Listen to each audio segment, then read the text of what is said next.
Recherche et innovation indispensables dans des établissements aux ressources contraintes. J'ai envie d'arranger entre parenthèses. Ça va peut-être pas s'arranger tout de suite, hein, bon, pour les ressources contraintes. Mais pour la recherche et l'innovation, là, on est en plein développement. Avec vous tous et toutes, Marie-Pascale Mongaud, bonjour. Vous êtes la directrice de l'EHPAD Trait d'Union du Cailly. Et il y a du nouveau chez vous, je crois, parce qu'on se voit régulièrement, mais il y a toujours du nouveau. On verra cela dans quelques instants. David Mallet, directeur du Medical Training Center du CHU de Rouen. Frédéric Marie, directeur du centre hospitalier de Saint-Lô et Coutances. Et Martin Trelka, directeur général au Havre, de l'hôpital du Havre. On va peut-être attaquer ensemble, pendant que les derniers nous rejoignent. Martin Trelka, la nécessité d'innover, vous l'avez bien comprise et vous l'avez à cœur au Havre.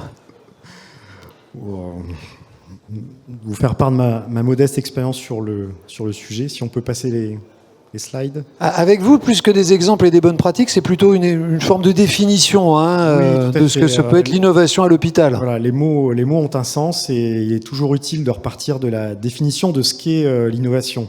Donc c'est un peu loin, mais action d'innover, c'est un résultat. On pense souvent à innovation technique, c'est plus la notion de méthode et de process finalement. C'est pas que un champ, c'est pas la conception. C'est pas que la réflexion, c'est la conception, la construction de la preuve, la mise en œuvre et l'évaluation. Donc c'est vraiment un processus complexe, plus qu'un temps particulier. Donc quand on part de cette définition, il ne faut pas se restreindre dans ce qu'est l'innovation. L'innovation technologique, l'innovation technique, celle qu'on peut retrouver dans les grands centres, avec des plateaux techniques, avec de l'imagerie, avec des systèmes d'information, du biomédical, des innovations pharmaceutiques sur des molécules qui sont délivrées dans des traitements expérimentaux. Il faut vraiment avoir une conception assez globale de l'innovation qui, si on le résume, c'est une méthode, c'est un process, mais c'est avant tout un état d'esprit, puisque chacun à notre échelle et à notre métier dans l'hôpital, nous avons tous l'opportunité d'être innovants. Slide suivante, s'il vous plaît. Qui c'est qui a la zapette ? Où est la zapette ? Ça, c'est le... Elle était cachée par les verres. Alors, pourquoi innover ? Tout simplement à cause ou grâce à nos contraintes. Moi, je dis peut-être grâce à nos contraintes, parce qu'on n'a pas le choix.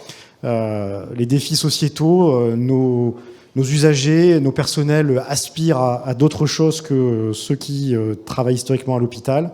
Le défi de la santé publique, les besoins de santé vont continuer à croître beaucoup plus fort que la croissance du PIB.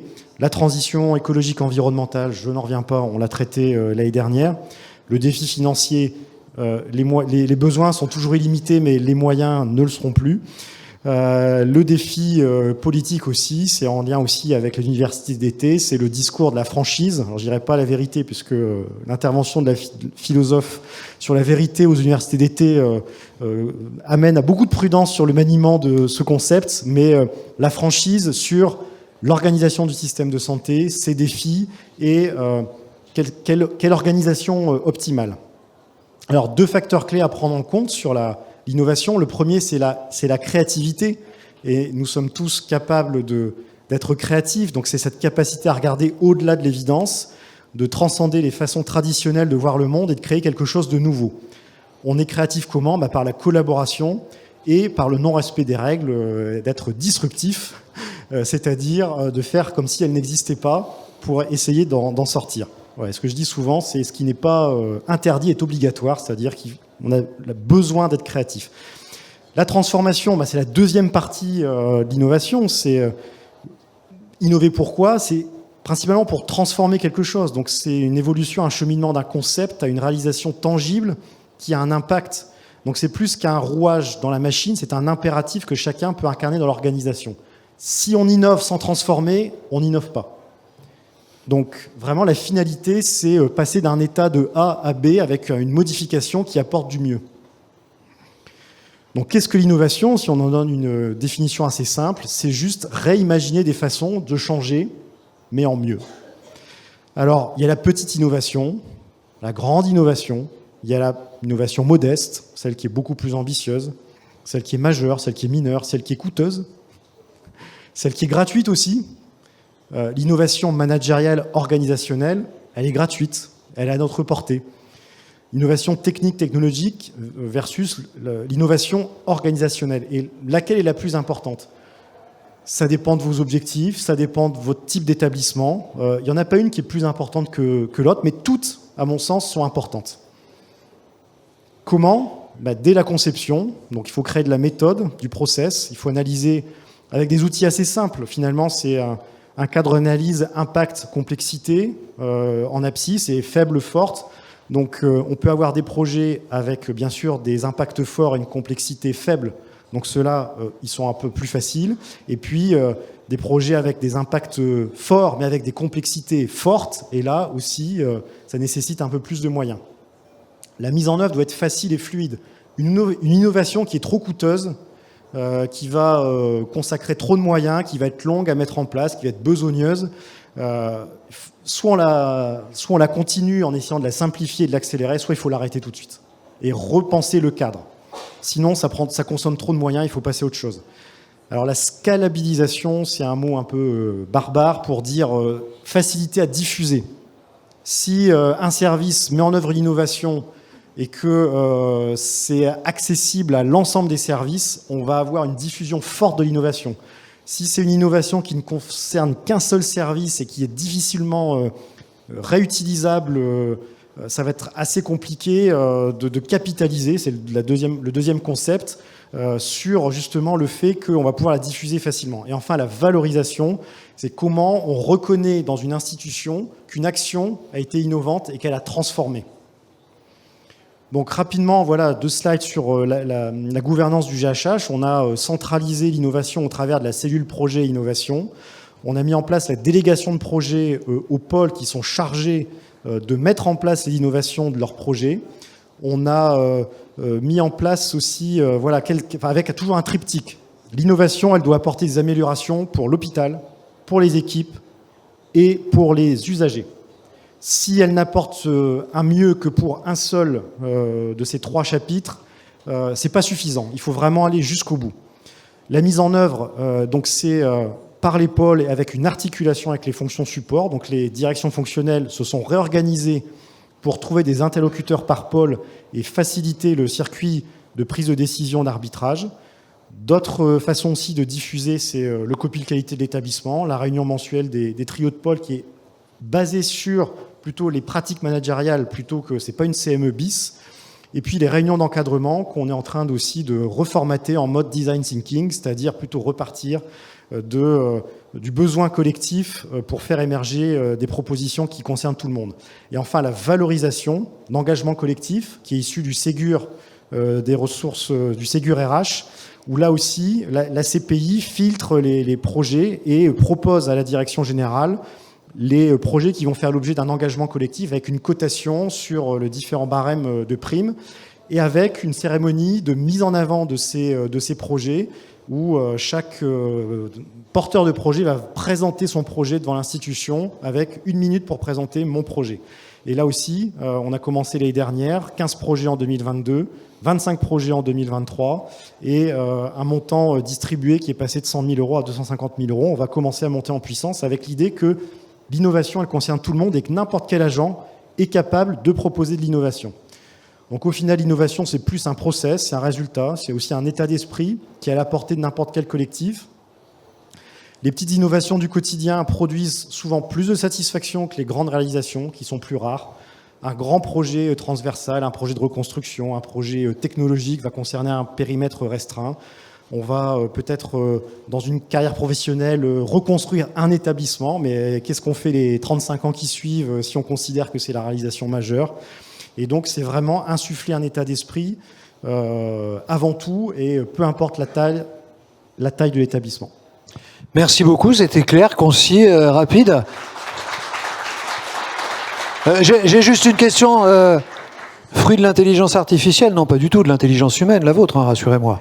aussi, mais dans la méthode, on peut se faire coupler, se faire aider avec des outils d'intelligence artificielle, IA interprétative, générative. C'est aussi des outils qu'on utilise au GHH. On aura l'occasion d'en parler peut-être cet après-midi, mais je sais que la NFH organise au mois de novembre une journée justement de réflexion et de formation autour de la place de l'intelligence artificielle à l'hôpital, et pas simplement pour le soin. J'aurai le plaisir d'accompagner cette journée, donc j'en profite pour faire un petit peu de pub pour la NFH. C'est gratuit, c'est compris dans le tarif. Je poursuis donc avec Frédéric Marie, peut-être. Là, on passe le relais. Présentez-nous rapidement les hôpitaux de Saint-Lô, de Coutances. On m'a dit, alors là, on passe aux pratiques, c'est très numérique. Alors, effectivement, c'est un hôpital numérique qui a développé la dématérialisation du dossier patient de manière assez précoce et qui a aussi obtenu, il y a quelques années, la certification hébergeur de données de santé, la première. Ah, il y a un faux contact, je regarde. Faux contact. Et aujourd'hui, je voulais vous présenter, pour poursuivre le propos de Martin. Un drôle d'animal. Un drôle d'animal, effectivement. Alors, trois projets qui illustrent le fait, pour prendre mon élan, que innover, c'est être imprudent et déraisonnable. Alors, ce sont des projets qui précèdent ma prise de fonction, ce qui me met à l'abri de la tentation de l'autopromotion, et ce qui permet aussi d'avoir un certain recul sur ces réalisations. Alors, la première réalisation, c'est effectivement le projet Koala. Koala, c'est une association qui a été créée au sein de l'hôpital pour porter l'ensemble des actions de bien-être au travail des professionnels. Alors, c'est une association qui est portée par les professionnels eux-mêmes, avec plusieurs centaines d'adhérents entre les deux hôpitaux de Saint-Lô et de Coutances. Dans les mains de cette association, eh bien, il y a un certain nombre d'équipements que vous voyez en photo. Il y a un salon détente, il y a la salle de sport aussi qui a été évoquée tout à l'heure au CHU de Caen. Vous avez des tables de pique-nique l'été. Et vous avez aussi en numéraire tous les projets, le financement de tous les projets qu'on consacre dans nos institutions pour des événements récréatifs, la fête du personnel, l'arbre de Noël. Voilà. Alors, si on examine ce projet, quand on prend ses fonctions avec son cerveau gauche, on se dit quoi ? On se dit c'est un démembrement du service public. C'est une dangereuse manière de déroger à la séparation de l'ordonnateur et du comptable, puisque c'est une subvention versée à une association. Et puis c'est une mise en danger juridique du chef d'établissement qui n'est absolument jamais assuré de l'intégrité, de la probité des personnes qui portent l'association. Alors quand on a passé cette peur, on passe sur son cerveau droit, et le cerveau droit, en fait, nous montre que ce projet a permis, en fait, de créer, de cimenter un sentiment d'appartenance à l'hôpital. C'est une mascotte, c'est un symbole, un peu comme celui des JO. Et c'est aussi un gage de confiance, c'est-à-dire que toutes les initiatives qui sont prises par Koala sont des initiatives prises par le personnel pour le personnel. Alors, les DRH qui sont dans la salle me comprendront. Vous savez que lorsqu'on organise notamment l'arbre de Noël, vous avez toujours une certaine dose d'ingratitude dans la manière dont ces initiatives sont reçues. C'est-à-dire que le spectacle de fin d'année n'est pas terrible, les cadeaux ne sont pas adaptés, les créneaux horaires pour recevoir les bons cadeaux ne sont pas pratiques pour les professionnels, etc., etc. Donc avec Koala, on évite ça de manière totale. Et ça permet aussi de développer des initiatives qui, de manière descendante, n'auraient pas eu lieu, et d'aller à la limite, on n'est pas sur une conciergerie, mais à la limite sur des services qui relèvent d'une conciergerie. Alors, deuxième initiative, imprudente et déraisonnable, les jeunes volontaires du mémorial. Alors, sous ces gilets bleus, vous avez des lycéens de Saint-Lô qui consacrent à l'hôpital quelques demi-journées d'intérêt général pour accueillir des patients, les orienter dans l'hôpital, leur tenir compagnie dans le salon de sortie, ce que vous voyez sur les fauteuils rouges, ou jouer du piano dans le hall. Alors, même chose, cerveau gauche, qu'est-ce que je vois ? Ce sont des mineurs sans formation, livrés à eux-mêmes dans un hôpital, exposés à la souffrance et à la maladie des patients. Alors, pour traiter ce risque qui est réel, en fait, ces lycéens évoluent entre l'accueil standard, où par définition il y a toujours quelqu'un, le salon de sortie, où ils vont avoir l'aide-soignante qui couvre le salon de sortie, et le service communication, vers lequel ils peuvent se tourner aussi, s'ils ont vécu quelque chose de gênant, de choquant. Voilà. Alors, à l'usage, on voit que cette réalisation, elle permet de servir l'image de l'hôpital, de changer l'image de l'hôpital dans la tête aussi de jeunes lycéens, éventuellement de leur donner une vocation pour les métiers hospitaliers. C'est arrivé pour certains d'entre eux. À la fin de ces demi-journées, ils bénéficient d'un stage pour découvrir les métiers de l'hôpital, et puis on leur remet un diplôme qui glisse négligemment dans leur dossier Parcoursup et qui permet aussi de valoriser cette expérience. Alors pour ne pas parler que de choses qui marchent, je vais vous parler d'un projet qui était formidable, mais qui est malheureusement qui a vécu. Alors, qu'est-ce que vous voyez sur cette photo en haut à gauche ?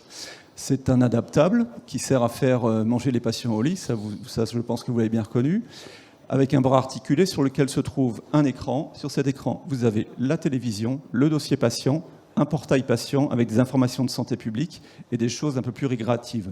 Vous avez aussi le téléphone. Voilà, donc ce prototype créé à Saint-Lô a été monté avec un industriel, avec le concours de CRIU européen. Il y avait des fonds FEDER, et en quelques années, cet appareil est diffusé dans à peu près tous les services des hôpitaux de Saint-Lô et de Coutances. Lorsque j'arrive il y a quelques années, je visite les services comme ça se fait à toute prise de fonction, et là je découvre que ce terminal santé patient est un objet maudit. Pourquoi ? Parce qu'il est trop lourd, donc peu maniable pour les soignants.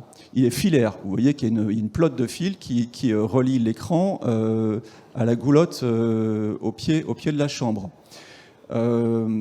L'usage qu'on fait de ce terminal, je vous ai parlé du dossier patient. Les aides-soignantes l'utilisent un peu, les infirmières un peu moins, les médecins pas du tout.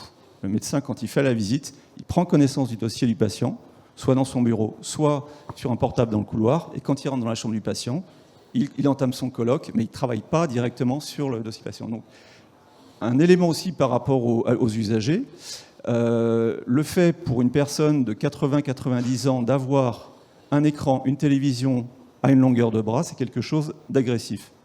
Pour ces gens-là, la télé, c'est quelque chose qui est au bout de la chambre ou sur un mur, mais il y a un vrai problème avec l'acceptation de la télévision aussi. Voilà. Alors, Martin, tu parlais de design thinking. J'ai remis le schéma du design thinking en 5 étapes.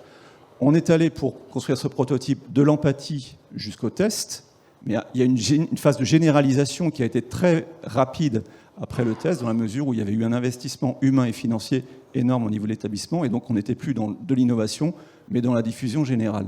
Et vous voyez que sur le schéma, en fait, il y a une flèche qui revient du test vers l'empathie pour que ce soit finalement une boucle.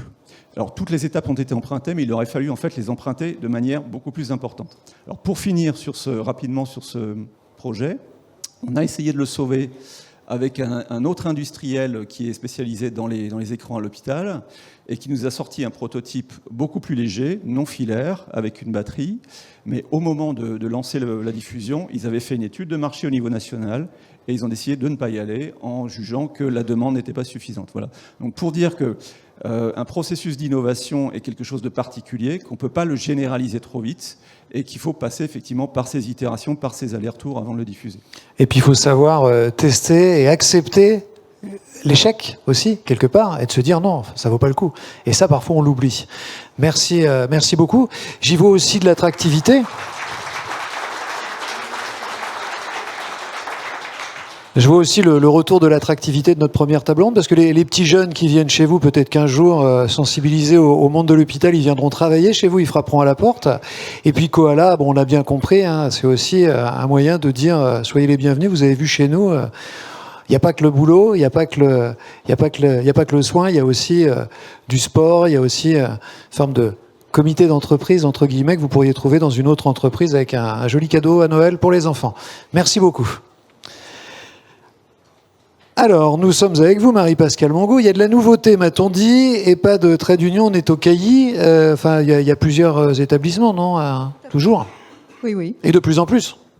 Non, il y a toujours le même nombre, mais plus neuf. Il change un petit peu. Mais tout neuf, ou presque. Ouais, presque. Donc du coup, écoutez, moi, mon propos, effectivement, je commence par dire que l'innovation, c'est une contestation qui réussit. Je reprends Jean-Paul Delevoye. Et donc, pour résumer, peut-être que pour s'en sortir, il ne faut pas être trop sage. Je fais exprès d'utiliser ce terme, on vient de l'utiliser avec des collègues, et je rejoins aussi ce qui a été dit.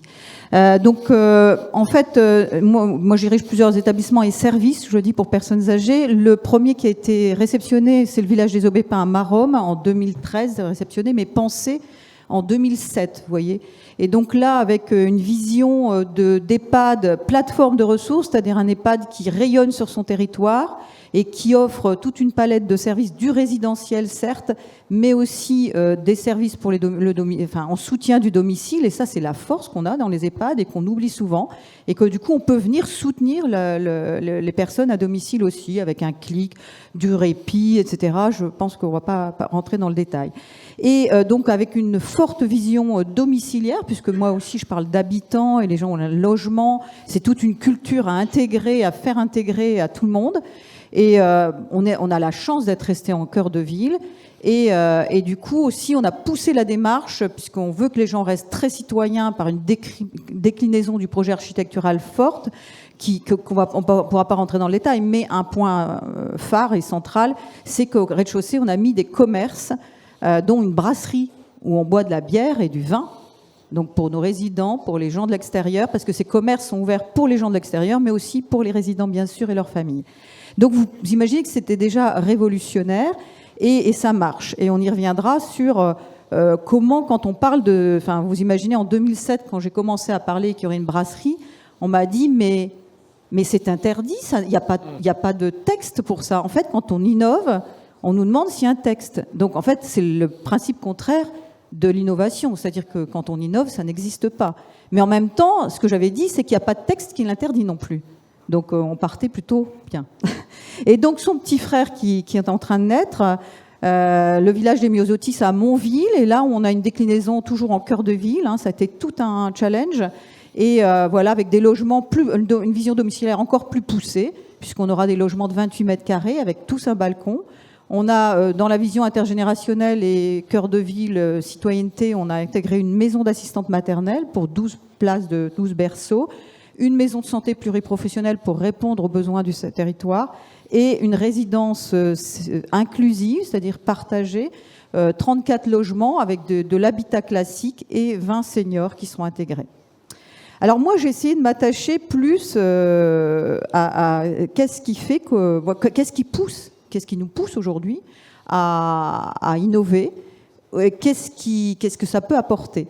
Et donc, au final, tout ce qu'on a perçu en introduction avec le spectacle, toutes les contraintes, le contexte actuellement qui nous épuise, qui épuise les salariés, vous l'avez vu, les directeurs qui n'en peuvent plus.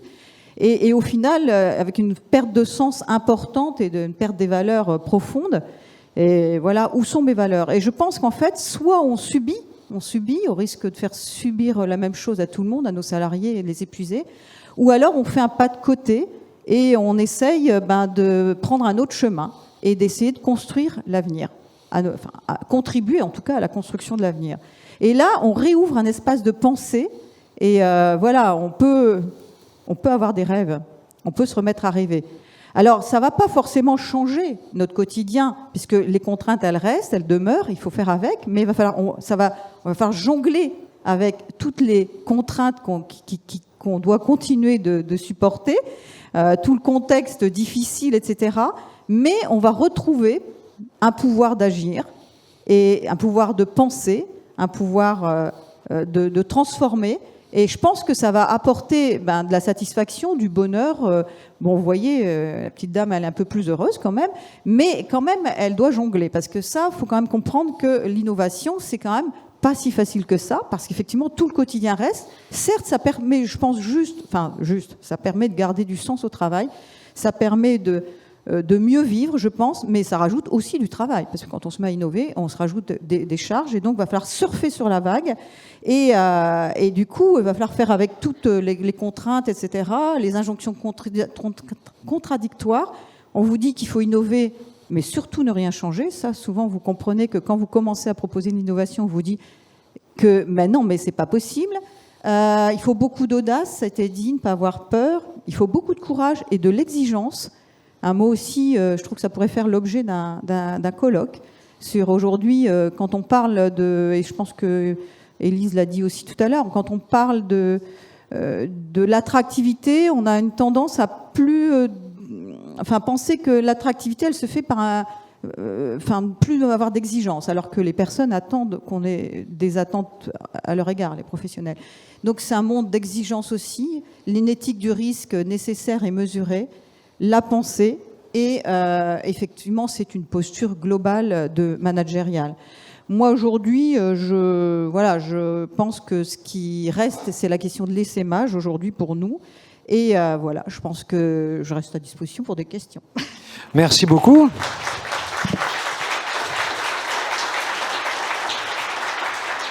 Et y aura-t-il une brasserie dans l'établissement qui est en train de naître là, ou une discothèque, je sais pas, parce que là, faut... Non, on n'a pas mis. On a failli mettre. J'ai pas osé. Vous voyez, des fois, j'ai dit qu'il faut oser, mais là, j'ai pas osé. Je voulais mettre un restaurant, comme je disais, restaurant gants blancs, mais on m'a pas assez encouragé.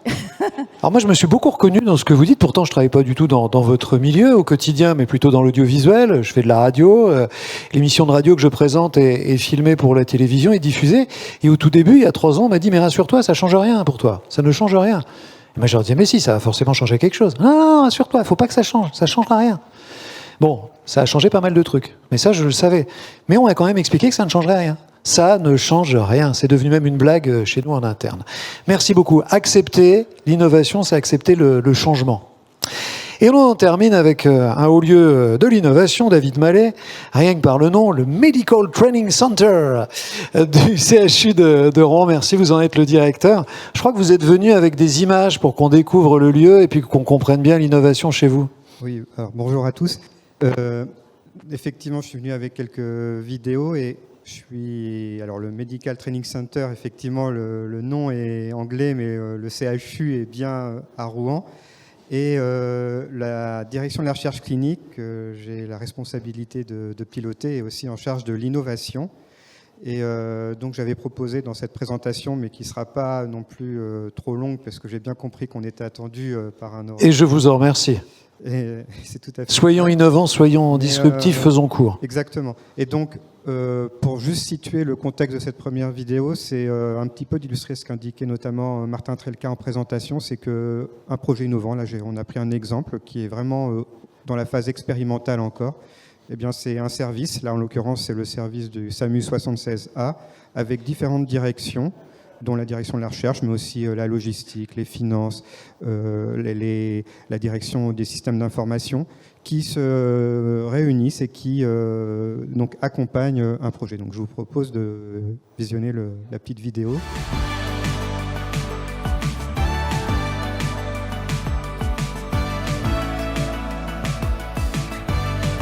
Il mesure 1,50 m d'envergure, pèse 15 kg et vole à une vitesse de 65 km/h. Ce drone est pour la première fois en France testé pour envoyer un défibrillateur en urgence en cas d'arrêt cardiaque. L'objectif, gagner en rapidité dans la prise en charge des arrêts cardiaques en débutant la défibrillation jusqu'à l'arrivée des secours et permettre ainsi de multiplier par 6 les chances de survie. L'envoi du drone se déclenche par le SAMU 76A en complément de tous les autres moyens déjà en place.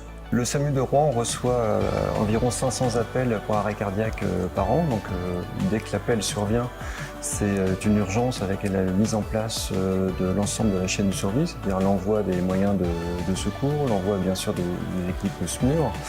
Et puis on envoie également les citoyens sauveteurs de type Sauve Life.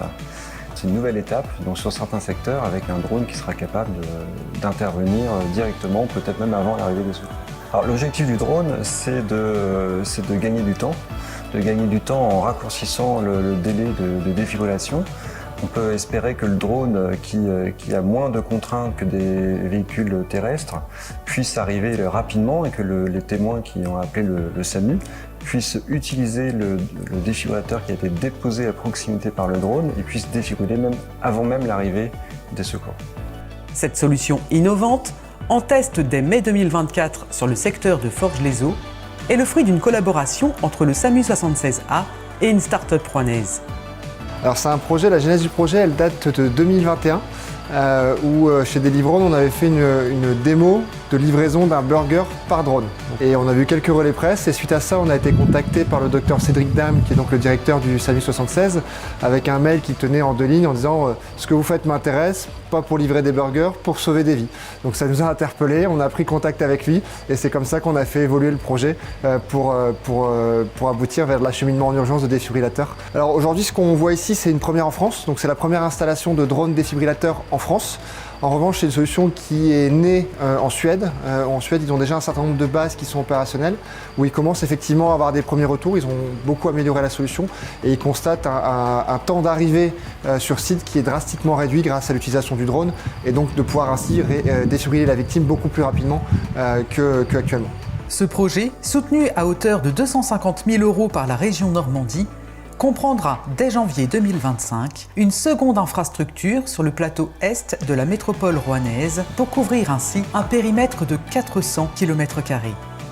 Rappelons que la survie et la qualité de vie suite à un arrêt cardiaque dépend de la rapidité des gestes d'urgence, appeler le 15, réaliser un massage cardiaque et mettre en place un défibrillateur automatique.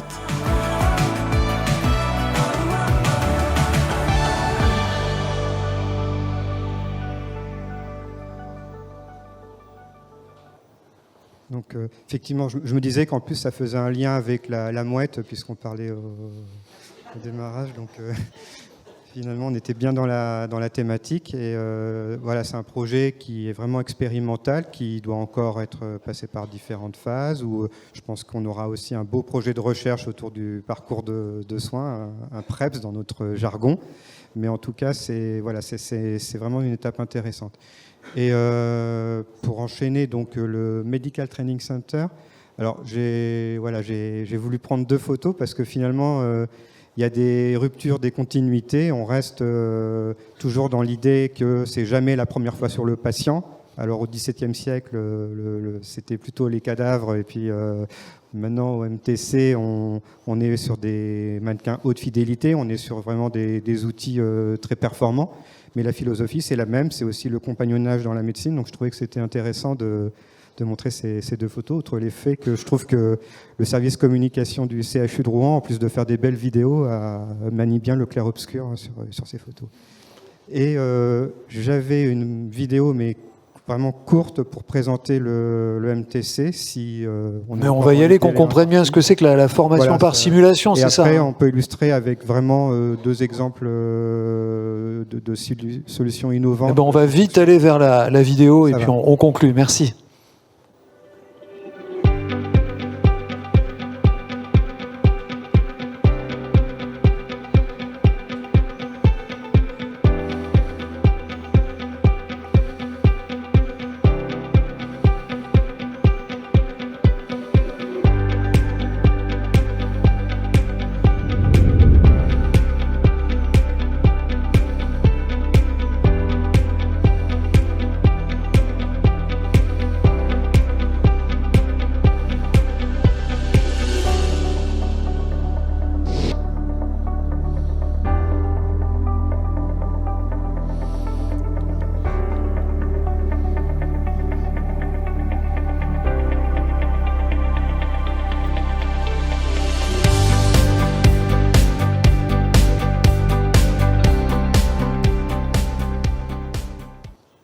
Deux innovations peut-être pour conclure votre propos. Voilà, vraiment pour conclure, donc vous avez vu vers la fin du film de présentation, on a acquis depuis peu une salle immersive au niveau donc du MTC du CHU de Rouen. C'est quoi concrètement? C'est donc un dispositif où vous filmez, je sais pas, soit une situation hospitalière, un bloc, un service d'urgence, soit extra-hospitalière. Et après, ça permet donc de restituer dans une salle. Donc vous voyez, il y a les 3 côté de la salle et vous êtes complètement immergé dans le scénario que vous voulez créer. Je sais pas, par exemple, prendre en charge des blessés dans l'attaque d'une discothèque. Excusez-moi pour l'exemple pas très réjouissant, mais ça permet de régler les scénarios, de débriefer, de filmer. On est comme ça dans cette approche qui permet l'idée, puisqu'on était sur le service public de santé normand, c'est que on a la chance d'avoir donc cet outil qui est assez unique, parce que les salles immersives, pour le moment en France, il y en a sur les doigts des 2 mains, pas plus. Et c'est au service de tous les établissements normands. L'idée, elle est de coopérer sur ce type de dispositif. Et l'autre dispositif, je vais faire encore plus rapide, mais je pense que c'est important. Donc là, c'est aussi avec le numérique, mais c'est des casques de réalité virtuelle. Alors ça existe déjà. Pour former les professionnels médicaux et paramédicaux, ça existe déjà aussi. Mais par contre, pour former à la médecine légale et notamment à la prise en charge des violences sexuelles faites aux femmes, ça n'existe pas. Et c'est un dispositif que le CHU de Rouen et son MTC sont en train de développer. Et là, pour le coup, c'est aussi une première en France.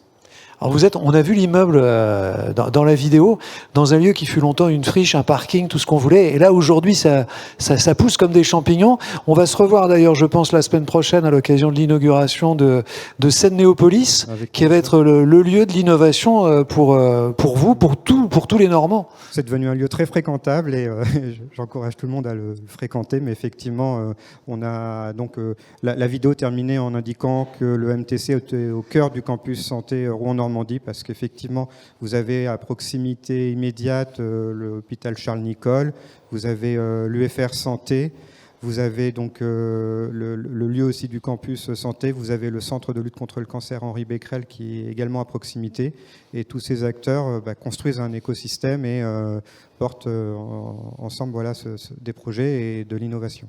Et Seine-Néopolis, que j'évoquais, on va dire un incubateur, mais c'est plus que ça, c'est beaucoup plus que ça, où tous les partenaires vont pouvoir se retrouver. L'inauguration, c'est la semaine prochaine, jeudi, me semble-t-il, et mon petit doigt me dit qu'on va se recroiser sur place. Parfait. Donc voilà, il se passe des choses ici à Rouen et partout en Normandie, parce que ce qui est important de dire, et on l'a vu avec Forges-les-Eaux, c'est que c'est pas juste le CHU de Rouen.